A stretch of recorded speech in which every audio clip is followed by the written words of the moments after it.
Welcome. This is Catherine Calarco, and I'd like to welcome you to our innovation series on automation trends for 2022 and the future of work. It is our goal to provide you with unique insights and information to provide at least one idea that you can implement for your organization. So how did this start? Earlier this year, we gathered 4 industry influencers to discuss the trends for 2022. And we wanted to continue that discussion and take it around to strategic regions and see if there's differences. Are things the same? What are the insights that we can share with the industry to help them succeed? So today I'm joined by Dmitri Chen, who's the Executive Vice President of Asia Pacific and Japan. He is a champion of automation across that region and a great support and empowerment for our customers in that region. He's wonderful to work with. And if you haven't met him yet, I really encourage you to get to know him and connect. Dmitri, it's awesome to have you on board today. Thanks so much for joining us. Hey, thanks for the opportunity to spend some time together, Catherine. It's great to see you, and what a nice introduction. Thanks so much. Oh, you're welcome. Now. Yeah, and you know, like just to kind of level set what's happening. I mean, everyone is affected by the current pandemic and economic impact due to that. So post-pandemic, business leaders remain focused on these challenges and resetting to that new normal. We see it all over the news and in analyst reports. You know, this environment requires MacGyver-like leadership skills and the use of technology like we've never seen before. Our research shows that the adoption of automation is both doubling in investment across the organization and in the number of bots deployed. Execs need strategic platforms to enable them to thrive and build more resilient organizations for the future. Not only that, but automation is helping to rehumanize work. Distinct human skills are becoming more valuable in terms of creative problem solving and addressing the challenges that we're facing. So not only that, but we'd love to get rid of all that mundane work that we don't want to do and delegate it to a digital assistant. At least I know I would. So, but to kick us off, Dmitri, it's been a year like no other year. What things have changed, and why is automation more relevant than ever for executives in this region? Yeah, that's a big question, Catherine. And you're right. The last couple of years for everybody, there's I'm sure not a person on the planet and business on the planet or region that has not been affected in some way around everything that's been going on.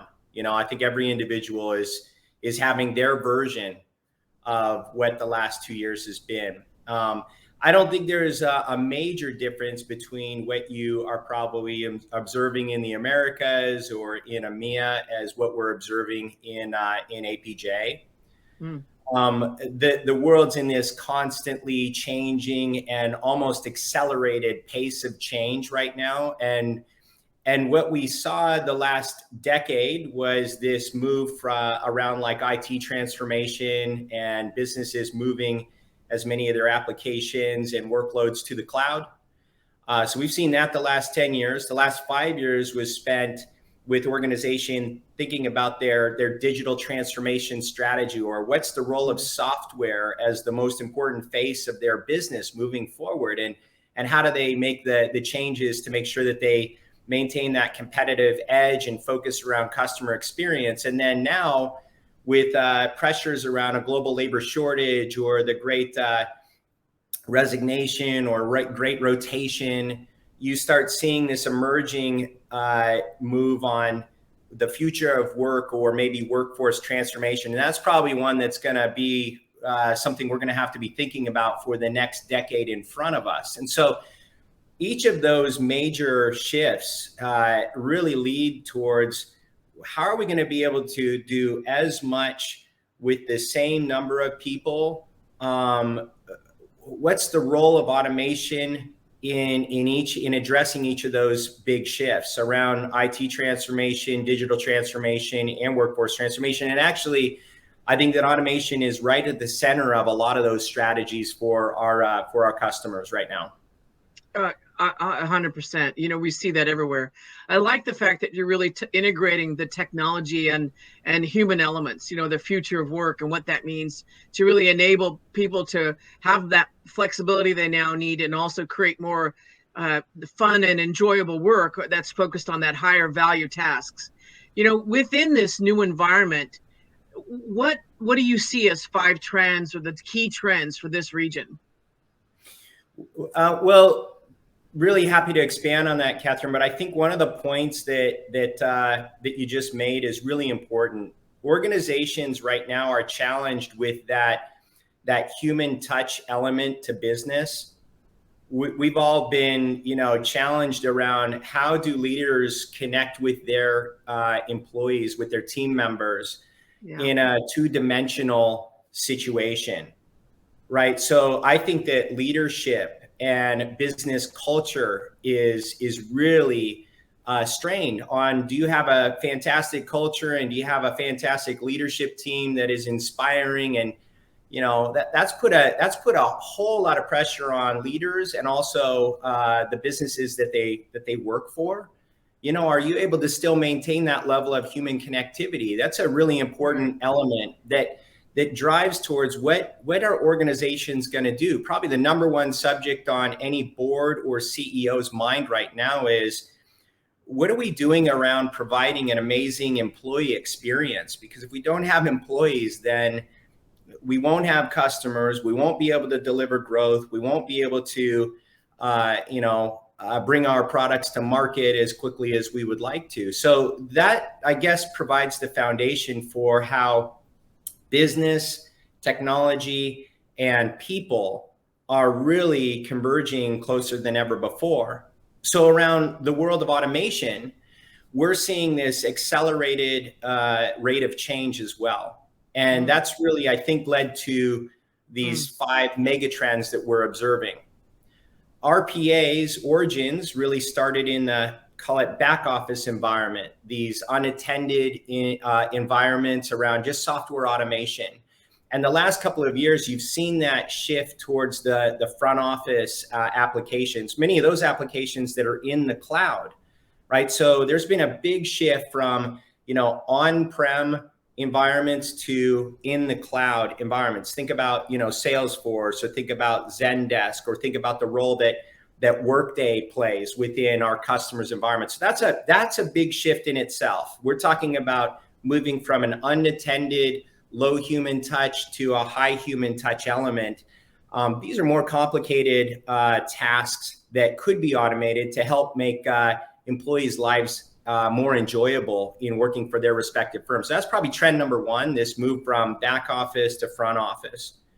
The second big trend that we've observed is there's this need for this shift to end-to-end process, automation, and that is these big, chunky, complex processes that exist that go across multiple departments and go across, 15 or 20 different software applications.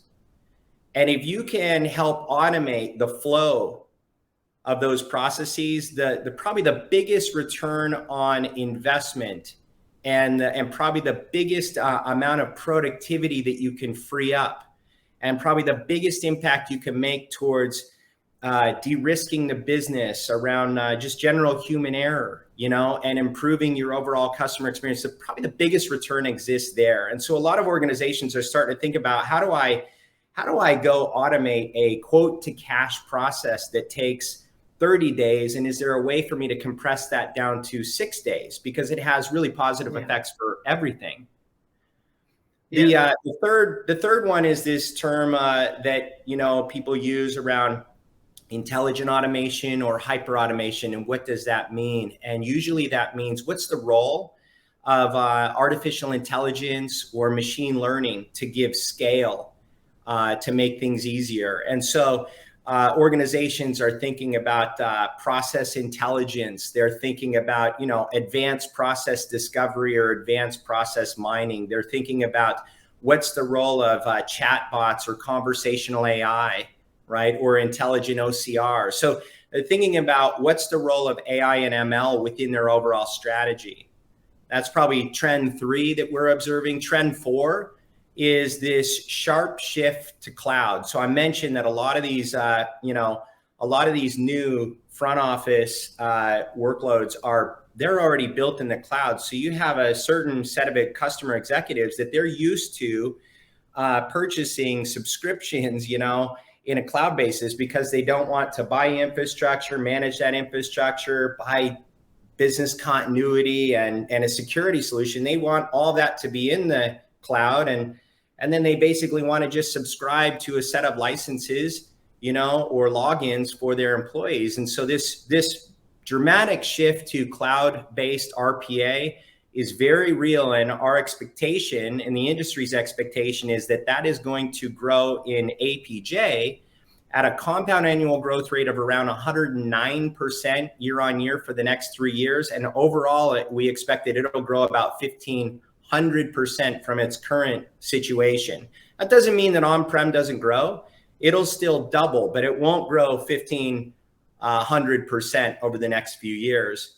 And the final big trend that we're observing, and this is very real time, tied to that global labor shortage. I don't know a customer that feels like, hey, we have enough employees, we don't have any open recs, or we're not dealing with, some talent churn. There's been a lot of, people moving around in jobs right now. And so the employee experience that those organizations provide, that's as modern and well thought out for their employees, is like top of mind for everybody. And I would categorize that as workforce transformation, the future of work. So how are you able to provide that delightful employee experience? Because people these days think about, like, is what I'm doing for a living, is it meaningful? Does it serve a sense of purpose in the world? And people are really measuring, like, does the organization that I work for, like, have a clear sense of purpose and meaning? If not, maybe I don't want to continue working here. So I don't know if that sheds some light on what we're observing, but I'm sure that is the same, whether you're in the Americas or in EMEA. That's definitely what we're observing over here in APJ. Absolutely. And I think what you're bringing up is some of the key things that people are really adapting to, and I believe, well, is this really the future of work? Can digital workers really make work more human? I mean, are you seeing that? Is that what's happening? Yeah, so the concept of a digital workforce is not to replace employees. That's a very common misperception around what it is that we do, or what's the role of a bot. The way that we like to think about it is, what if there was a way for me to help free up an hour a day for 60 or 80% of your employees, and that you could give them that hour back to start their day an hour later, to finish their day an hour earlier, to have an hour longer lunch, to spend an hour longer with your customers, to spend an hour longer thinking about new ideas around your business, to have the time to make really smart decisions without being under such extreme pressure. Because all of us are feeling like there's more and more stuff getting put on the plate. So the role of a digital workforce is really intended to help provide a better employee experience at scale. So imagine that. Imagine that the value of 60 to 80% of your employees being able to get an hour back in their day. So that's the role of a digital workforce in our mind at its greatest scale. When I was talking about those end-to-end processes, these are like, you have a process that crosses 5 different departments and 14 or 20 different applications. Employees have to go through and log in and out of and making changes to each of those applications as they go, while also maintaining contact with their customer who's on the line. It's extremely inefficient, and it takes too much time. It's riddled with just natural human error, because we're all human. And there's opportunities to really make the employee's experience better, which ultimately makes the customer's experience better, which ultimately helps with the bottom line performance in productivity for an organization. And ultimately, it'll result in top line performance. Exactly. And we are seeing people on that journey. They're literally being able to save minutes per call or hours per day for thousands of workers across a call center. And it's just amazing because people on call centers want to be able to enter the information correctly, handle it effectively, and end up with happy customers. So we're seeing customers adopt this in order to reduce handling time, increase customer satisfaction, and really being able to make it more of a human connection that you talked about earlier. Rather than it being an administrative call, it's actually, hey, let me, you have a connection with someone, and they spend less time entering data and more time actually talking to the customer and solving their problem. On that, as we see the rises of automation as a core of digital transformation and workforce transformation, how are organizations starting this process, and how do you determine what to automate next?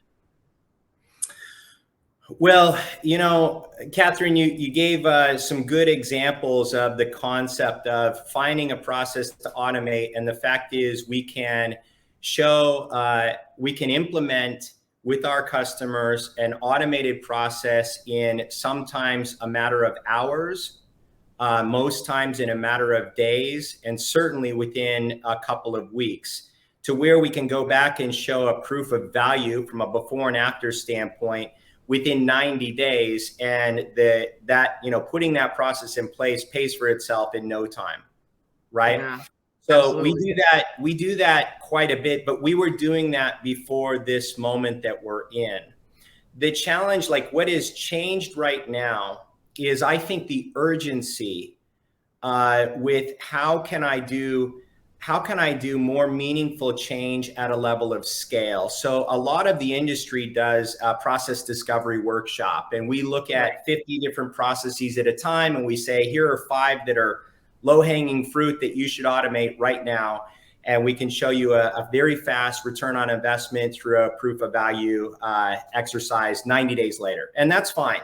The challenge with that is it doesn't really scale to address the bigger problem, because most large enterprise, they're sitting on 1,000 or 2,000 processes that they've accumulated over time. And that spans across 1,500 or 3,000 software applications and thousands of their employees. So they're like, I'm not really sure where to start. Exactly. One of the best places to start is really around this concept of process intelligence and doing enterprise grade discovery and process mining at scale. So if I was able to go surface and stack rank of those 2,000 processes that I'm sitting on, and I can tell you, these are the departments that are most inefficient, and these are the applications that are the biggest offenders of inefficiency, then that gives you the opportunity to go build your automation strategy for the next 1, 2, or 3 years. That's the best place to start. It also leads to creating a federated center of excellence, a partnership between the IT functions, the business functions that matter most and the IT organization. Right? So if you say, look, our job is to help make your employees' lives better, but I need a partnership with the business, that's the only way to get there. So looking at how to go build that modern federated center of excellence, that's that partnership for governance and scale matters a lot. To get to scale, I have to have a strategy around citizen development. And that is the business employees that they don't do software development for a living. So to democratize and get great scale, we have to be able to go show them a training curriculum for their employees in, say, HR or finance or operations.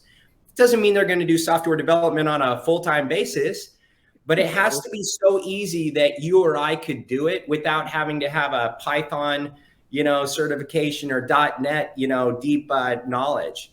And the truth is, today with our technology, you can do low code, no code, or drag and drop, scale for a citizen developer. That population then gives you a large scale to build a citizen development strategy.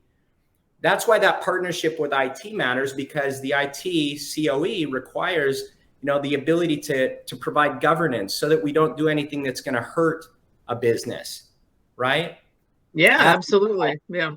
after that, it's really like, how do you move to that hyper automate stage? You know, how do you go address those chunky, difficult end-to-end processes that are cross department and cross application that span from the front office to the back office, to the front office to the back office, and partner up a digital assistant with your existing employees to go leverage the benefits of artificial intelligence and machine learning. That'll give the greatest level of return for organizations to their bottom line contributions and also their top line performance. I hope that makes sense.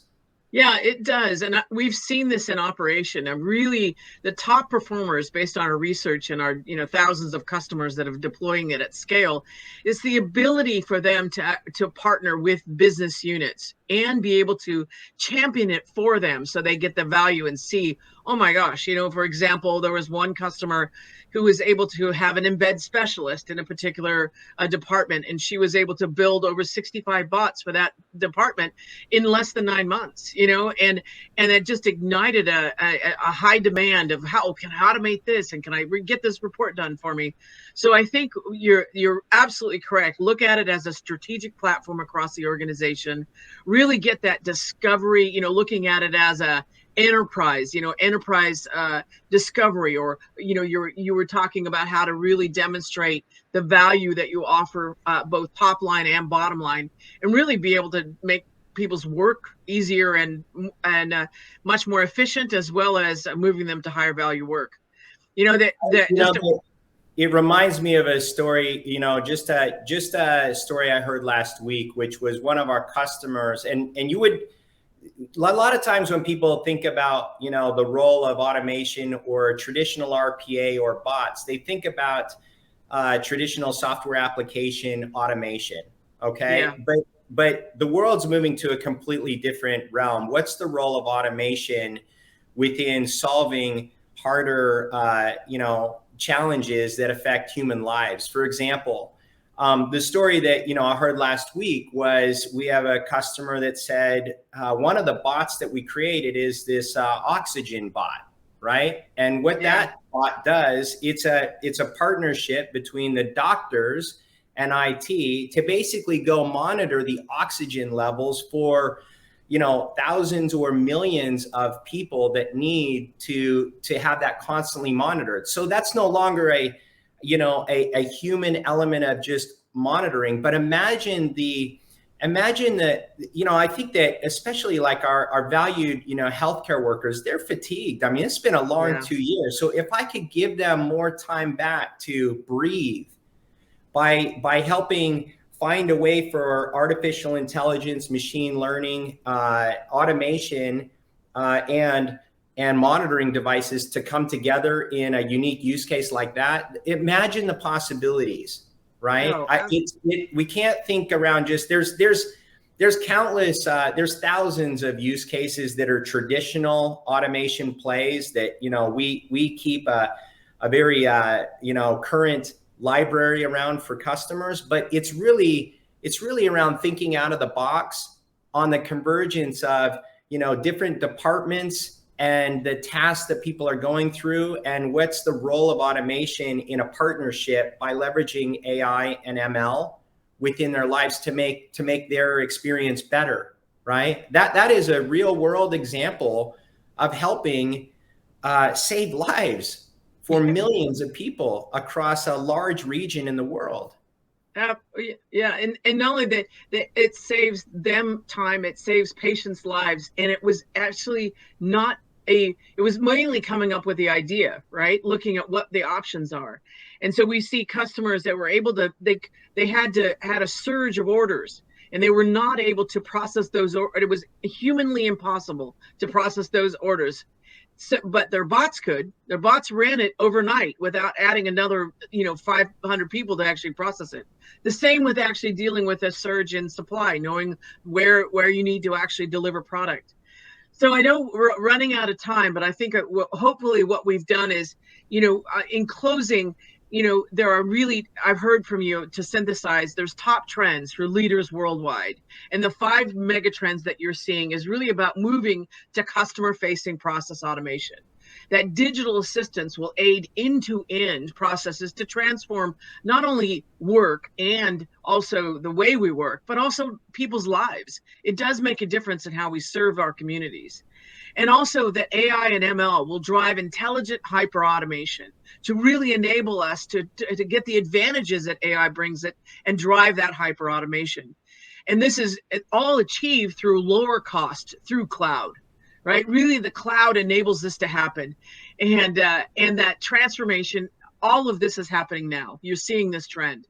You know, Dmitry, this has been really amazing. You're insightful and provide unique expertise to our viewers. I really hope all of you, all the viewers, got at least one item that you're able to implement to start and scale your organization to achieve this transformation of work and transformation of the work-life balance. So let's make work more human. I guess in my mind, there's one summary thought. Yep.